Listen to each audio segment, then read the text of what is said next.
Hey everybody, Anish Majumdar here, career coach to the fiercely ambitious, and I want to talk to you about something that is really not being spoken of enough out there right now, which is how do you move out of a job situation where you're deeply overworked and time is limited, energy is limited, and I would imagine patience and emotional resilience is limited, right? How do you get out of that situation? Because right now, okay, we're hearing about people who have lost their roles. We're hearing about people who have been furloughed, people who are feeling immense financial stress for them and their families. Fair enough.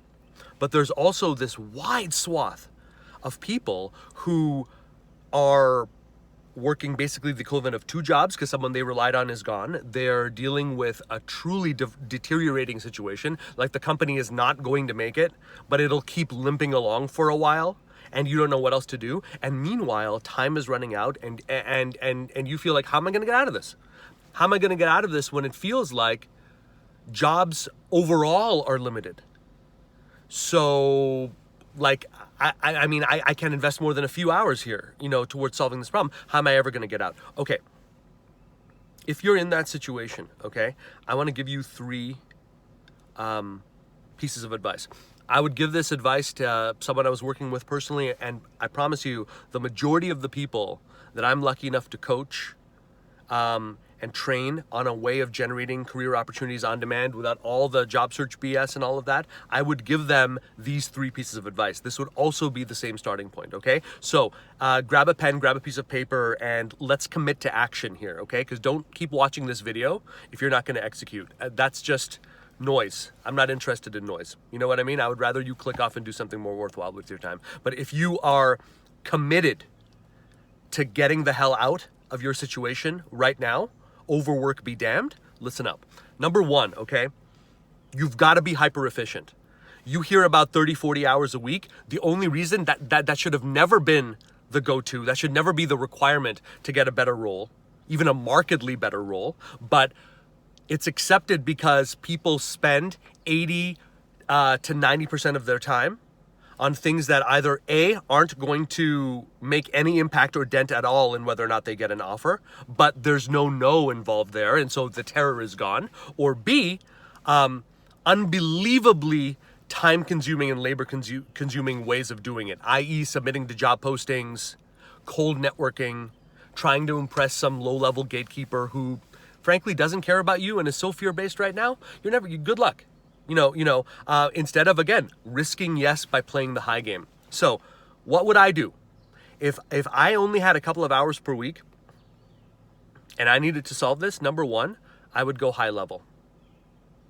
You don't have another choice. You've got to be thinking about who are the highest level people that you can and should be dialoguing with that are most feeling the pain of what you solve at the highest level. And you've got to think big here, and you've got to take major ownership. You've got to take major ownership. Don't play small, even though the wrong families, the wrong working situations, you may have been rewarded for playing small, but now cannot be the time. The people who are playing small right now in the market are getting decimated. Okay? The people who are just trying to survive are getting their heads chopped off. It is not the time to do that. It never was. Now is especially not the time. So, in terms of being hyper efficient, I would make building high-level relationships and identifying what's really going on there and framing that as your leverage towards an offer your number one priority in the job search. Everything else is just a distraction. And if you've been doing most of that, guess what? It's a distraction. You may be able to convince yourself, oh, I spent, and I've done this. You know what I mean? Like I've burnt out my entire day, my entire potential for that day on BS stuff that's just moving the hamster wheel, no real progress. But hey, you know what? My inbox is at 0, right? And I did everything, but no real progress was made. So if you focus on that, you're automatically cutting out most of the time wastage, okay? And within that, start by writing out a couple of pages through the lens of those people. And they don't have to be doing what you do. Like if you're in marketing, don't think about what a chief marketing officer is thinking about. Think about what the CEO is thinking about. Think about what the chief growth officer is thinking about. Think about the people who are building talent in that organization, right? What is it like when we're not growing, when we're not engaging, when we feel old and out of touch and out of step and stressed? How amazing would it feel to finally clarify that to have this powerful channel that we grow on, right? That's high level, right? So, and the higher level you go, the more it's going to resonate across more of the decision makers. And right now is a prime opportunity for you to be having this type of discussion, because you know the anxiety and pain is there. You know that people are worried. And that's a great place for an authority in what he or she does to step forward, okay? So high level, write out some pages. Write in terms of what are they stressed about? What are the biggest worries that are coming down the pike? Where do they want to go? What is their state of mind, right? That's going to be sort of your Bible, your emotional connection Bible towards positioning yourself effectively towards them, okay? And keep it plain English, think simple. I don't want to hear jargon. I don't trust jargon. Most people do not.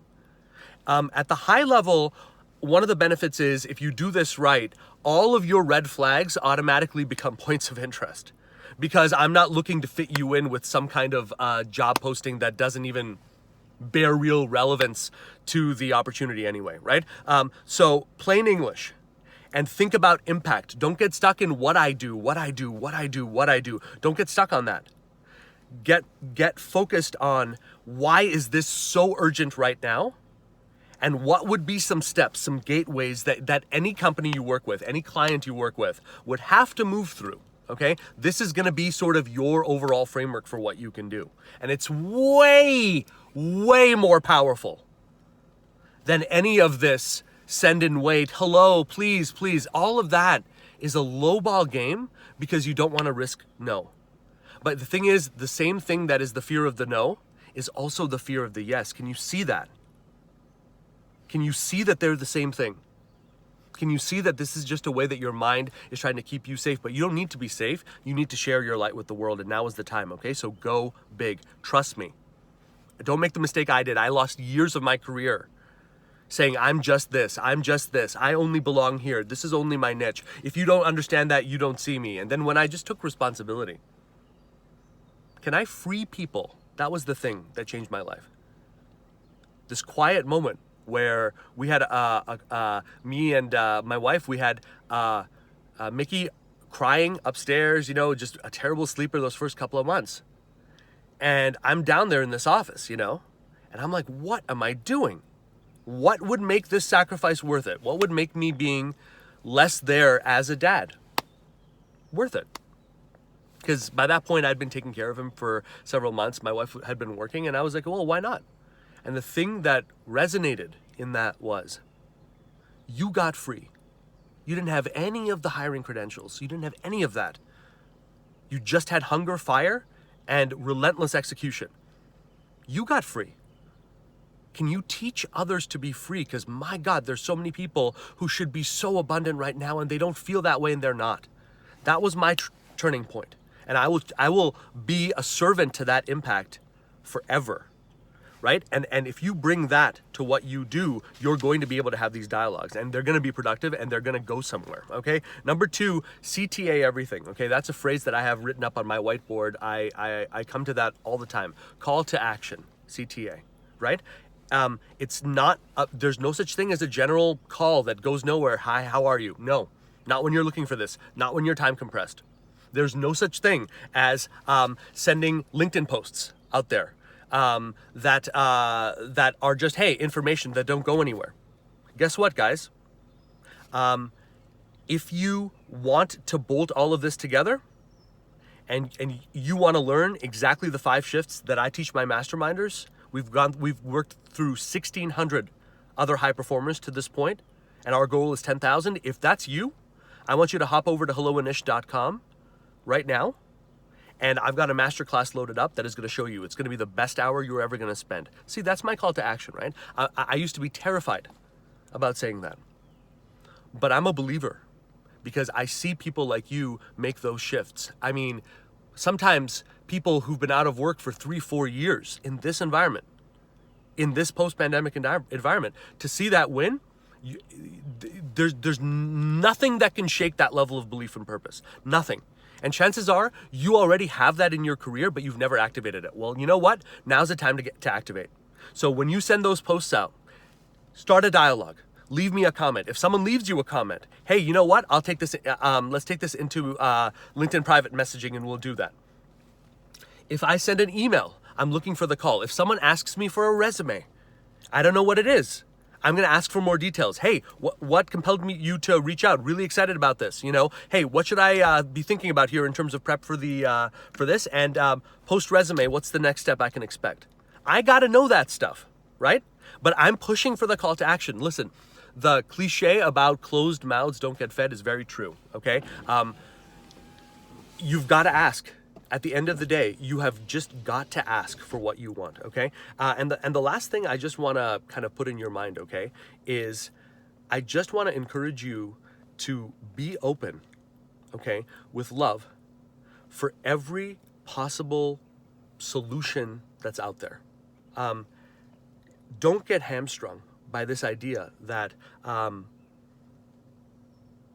you know, my bosses have been calling me this.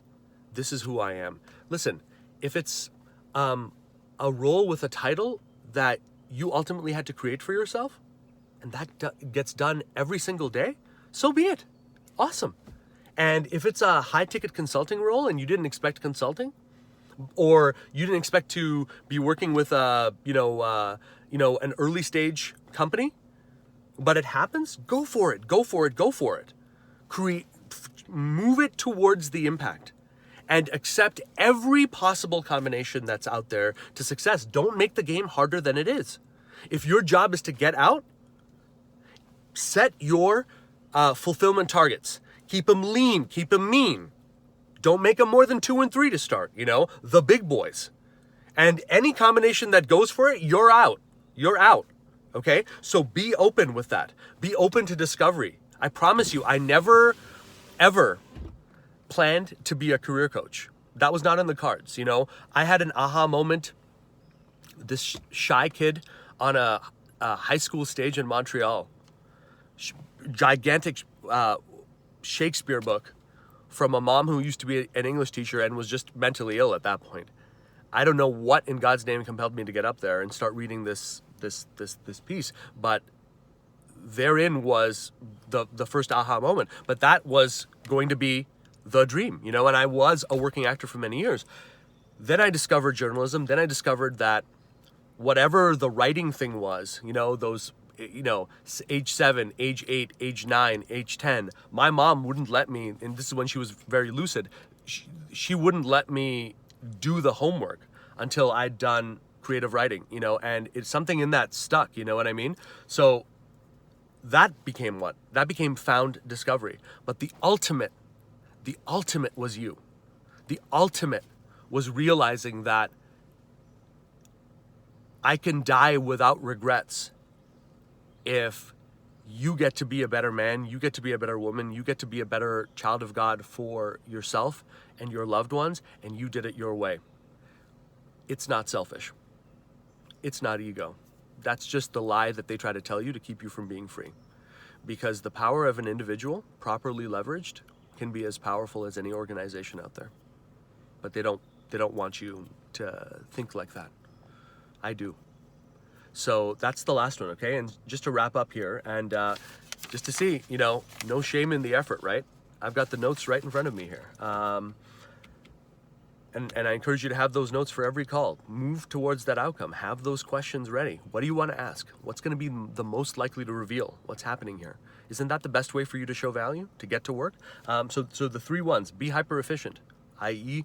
Go towards the high level. Number 2, CTA everything, call to action. There is no such thing as general communications, not now. Not if you want to get outcomes with a limited time frame. And number 3, be open with love to every single combination and pathway to success. All right? You keep those 3 things in mind. You move with that as your compass.